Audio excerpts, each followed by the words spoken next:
When I look in the mirror every morning, I see a familiar face that I have come to recognize as my own. What is behind that face? A persona? An identity? A name? Who am I? Am I a body? Form that I see in the mirror? Am I my mind? The mechanism by which my thoughts are formulated? Am I my identity, the description that society has placed on me? Am I my name, the label that I carry and respond to? My body comprises trillions of cells. Every moment, some of these die, and some new ones are born. While my heart beats, there is no rest in this machinery of cellular birth and death. It is inconstant. How then can it be said that I am defined by my body?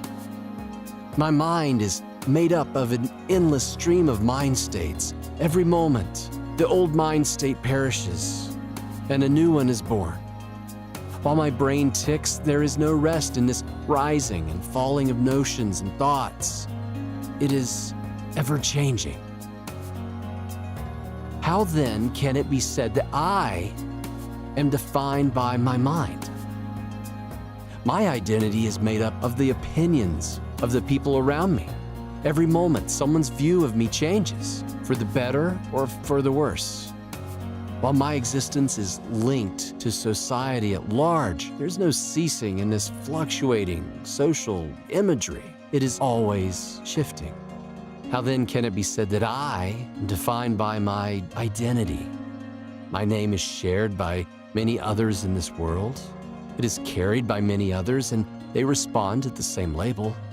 While my name is known elsewhere, it continues to be used by others. It does not uniquely identify me or any other who carries it. How then can it be said that I am defined by my name? If I am neither my body, nor my mind, nor my identity, nor my name, then perhaps I am not any of these, which is material.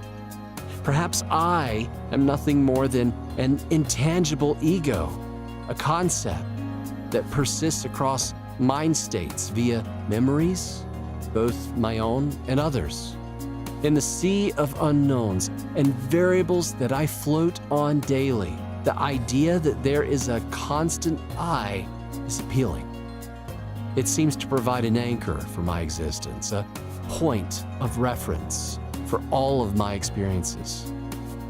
Unfortunately, at the same time, it is also the source of much of the pain that I experience. Because of this ego, there is mental differentiation between I and you, mine and yours. This differentiation provides the opportunity for I to be rewarded, for I to be hurt.